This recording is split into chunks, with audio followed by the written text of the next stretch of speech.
The AFUL Explorer. Let's talk about it. This is a sample sent to me by Hifigo. Let's start by talking about the shell of this IEM. This shell is exceedingly comfortable. It's essentially the same shell that AFUL uses on all their other products. So if you're familiar with theirs, this one does not disappoint. I typically use the snowy white to show comfort for my other IEMs, so it's kind of silly that we're using it here. But I think it's just a great shell. It's super comfortable. It matches my HRTF, which basically means head to transfer function, meaning that these shells work for me and are really easy and comfortable and light for me, so I don't have any problems. I mean, it dwarfs the size of the Fat Frequency Grand Maestro here, but it is light, it is comfortable, and I have absolutely no problems with this shell design. The case is a really nice surprise. I was kind of expecting a little puck style case that they used in the AFUL Performer 5 or the snowy white, but this case just has this really good feel to it. It kind of feels like skin. It just kind of has this nice leathery feel to it. Nice little zipper, felt on the inside. Really nice case. I really like this case. It's pocketable and it looks great. Now the cable is also a very nice surprise. I like the color of it. It's the Explorer kind of has this space theme to it, and the color of this is just a slight off-white. The other cable that you're going to see here is the cable from the Pilgrim, the new Elysian IEM, and you'll notice they're almost essentially the exact same cable, except one of them is a 2-pin, being the AFUL product, and the Elysian product is the Pentagon. It has just a really nice feel for it. I actually bought another one of the Pilgrim cables for $40. It's a really nice cable. It feels good in hand. It looks good. It kind of has a nice star kind of vibe, almost like, you know, like a space feel to it, almost like a comet sort of a feel, like metallic color. Just a really nice little cable, and I think this is one of the best cables I've seen AFUL use. The sound of this IEM is really interesting. It is not like a lot of their other products. It has some similar characteristics to the other AFUL products, but it's unique, it's special, it's different. I think some of you guys are going to like it better. Some of you might not like it as much, but let's try to get into some graph talk to kind of help describe how the sound might feel with pretty much the only thing we get being graphs. Now, let's talk about the graph of this IEM. You'll notice that this matches my target really well. We have really nice channel matching, and it does most of the regions on my graph pretty much perfectly. So, you know, it's obviously not a perfect thing, but it helps me kind of decide how much I like an IEM, and that's what I use when I EQ. This has a really nice sounding, just overall sonic signature. There's not a lot of problems. The major problem that I have with it is just that this vocal region, this 1.5 to about 3.5 or 4K region is a little bit dark here in this response. I don't think that's necessarily a bad thing, but if you're looking for a straight up Harman shape IEM, this probably isn't what you want to go for. There's other IEMs at this price point, and some even upcoming ones that might be more easily to recommend. But overall, I think the graph is exceptional, and in ear it feels and sounds really, really good. Let's go ahead and look at a few other graphs and talk about them for some comparisons. The first one I want to look at is the Performer 8. The Performer 8 is still a valid, good sounding headphone. It has good bass. It has a lot of good things going on for it. The Explorer has way better bass, really good dynamics, and it does a lot of things that the Performer 8 doesn't do. Like, one of the biggest things I'll talk about, I've talked about this before in other videos, is this kind of this 4 to 6K region. I like to have a really solid dip. I feel like that really helps the fatigue of an IEM, and most of my favorite IEMs have that dip, and I really like it. And it's something that makes IEMs a lot more comfortable and easier to use long term. They feel a little bit less bright. And this is a very accurate region on the 711 coupler. So this is something that we can really tell about this graph. The next one I want to look at is the Performer 5. This is a really interesting comparison. And in some ways, I would say if you have the Performer 5, that you don't need to get the Explorer. But I mean, in fact, they're actually kind of different sonic profiles. Like the Explorer has a lot more bass. You'll notice that the Performer 5 also has that, 4 to 6K region that's a little bit bright. The Explorer has a little bit more smooth in this 8K region, and like it doesn't have as popping vocals. Like the Performer 5 is a little bit more of a U-shaped signature, while like the Explorer is a little bit of an L-shaped signature. And I think they are different enough that you can like both and have both in your library. But at the same time, if you have the Performer 5 and you're super happy with it, I wouldn't say that the Explorer is the direct upgrade, but definitely coming in at $80 cheaper, it's a really good value. The next one is the Magic 1. Now, these are going to be about the same price. I think the Magic 1 can be had for like $109 right now on sale, and the Explorer is going to be around $120. So I mean, the Explorer, they're give or take the same. The Explorer has a dynamic driver. It has better bass response. It just sounds bassier. It sounds more rich and organic.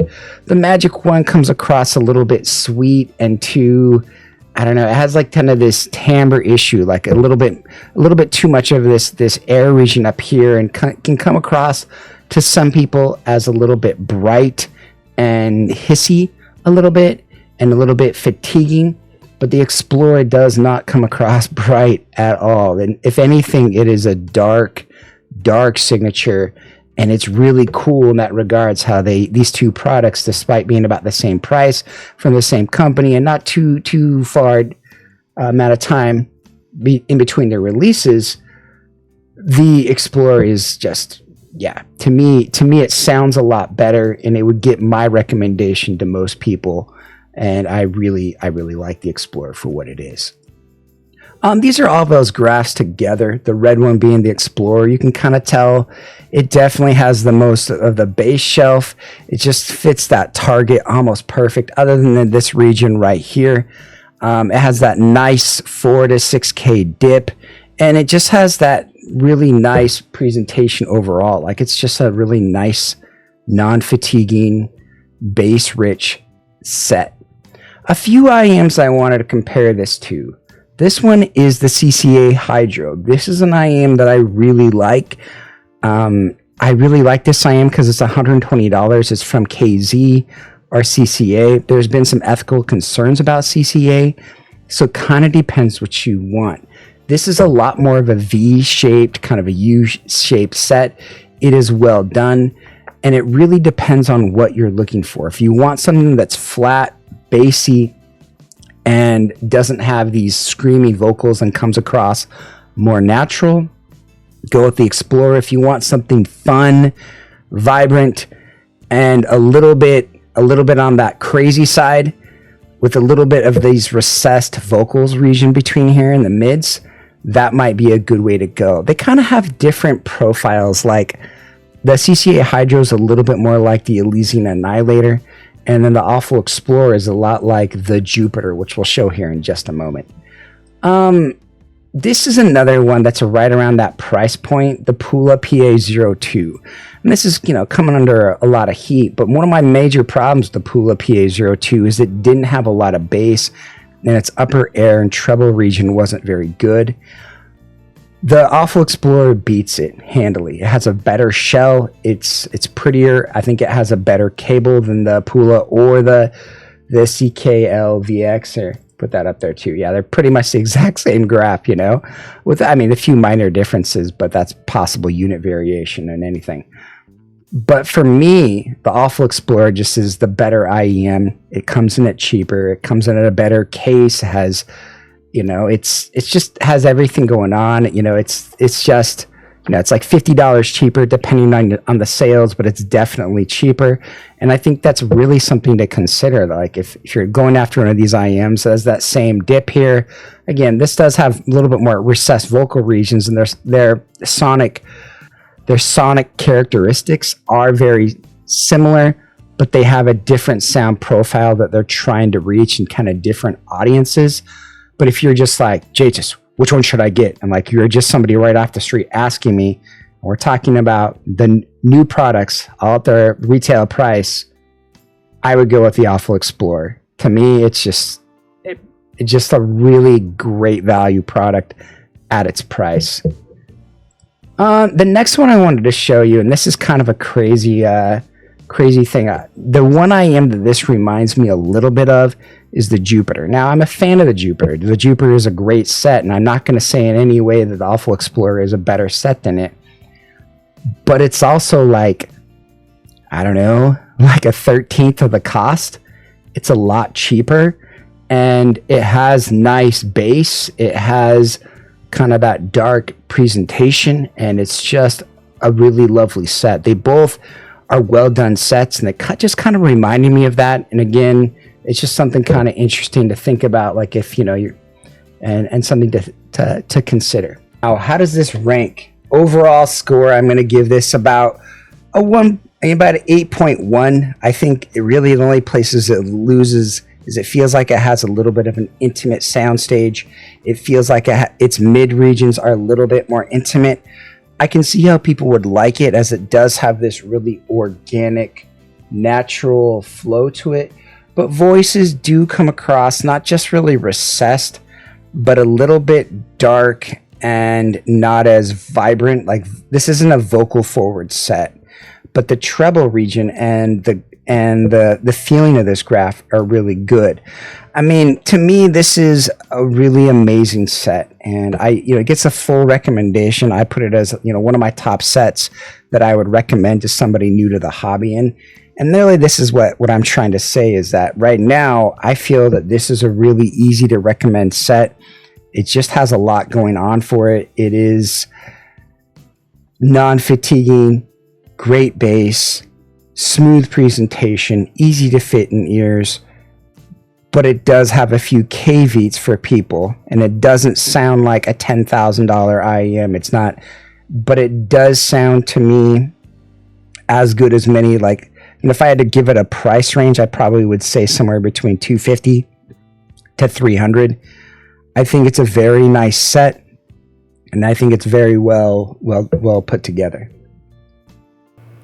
The budget space is really starting to pick up, and this IEM to me is a really nice presentation for its price. It fixes a lot of problems with the Magic 1 or the other AFUL products that have come out recently. It has just this absolutely beautiful shell, beautiful cable, nice case, nice accessories. It fits good in my ear. And personally, if I had a friend or family member that wanted a awesome hi-fi IEM, this would probably be my go-to recommendation for people, despite its nitpicky minor imperfections. It's such a really great set. The air on this set is really nice, and I feel like AFUL does their air region very, very well. And I just like how this IEM sounds. The cable, again, it's like a $40 cable. The case to me feels like a $20 case. These are all really nice products, and there's a lot of value in this set to my ears and for what it brings to the table. Very nice presentation. It gets a full recommendation for me at its price. I don't think this IEM is going to be for everybody. I think if you're a Harman lover and you're looking for something, there's other sets out there that might work better for you. But if you're someone who's looking for exceptional bass, just exceptional, especially at this price point, and something that just hits different than any of these other AFUL products have, this is an easy recommendation. This is a fantastic product that I would recommend to almost anyone in the hobby. It's an amazing set, and I really love this set despite its minor imperfections. I mean, I guess you could say maybe the tip selection could be a little bit better or something like that, or maybe a modular cable, but I don't know. I really don't think at this price point that's necessary, because that's stuff that you could just buy. I think at this price point, for this sonic quality, for this shell, and for everything about it, this is a win. This is a fantastic product. Thanks for watching. If you guys have any questions, leave them in the comments below. You're still here. It's over. Go home. Go watch another IEM video. It's done. That's the entire video. What more do you want?